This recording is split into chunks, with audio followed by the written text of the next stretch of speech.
মহিলাদের মধ্যে শহীদ হলো সুমাইয়া রাদিয়াল্লাহু তাআলা আনহা।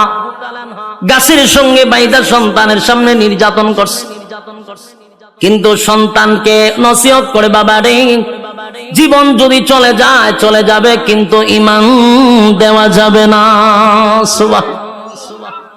ঈমান দেয় না, কারণ জীবন চলে গেলে জান্নাতের ভিতরে আমার আল্লাহ জীবন দিবে গো, কিন্তু ঈমান চলে গেলে আর কোনদিন ঈমান পাওয়া যাবে না।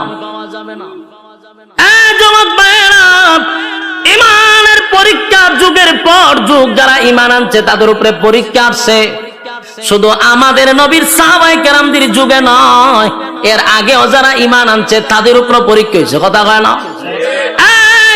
ঈমানের পরীক্ষা আসছে।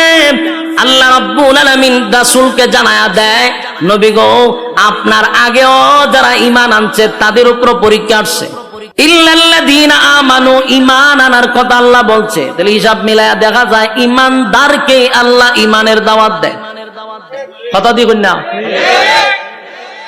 প্রশ্ন হলো, ঈমানদার, আমরা তো ঈমানের দাবি নিয়ে এখানে বসছি, কেউ কিন্তু বেঈমান হইয়া বসি নাই গো।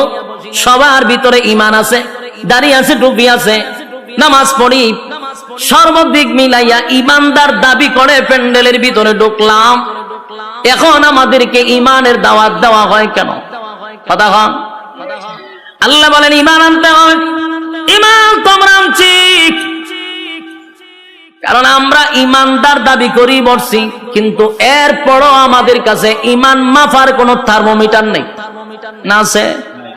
ঈমান মাপার থার্মোমিটার যদি থাকতো, আর এটা দিয়া যদি মাপ দেওয়া হতো, তাহলে দেখতেন বক্তা শ্রোতা উভয়ের ঈমানের কোটা জিরোতে দেখা দিত। কথা কয় না? কারণ আমরা কোন কথা ঈমান যায়, কোন কথা ঈমান আয় জানি না। ঈমান মাপার কোন থার্মোমিটার আমাদের কাছে নাই রে।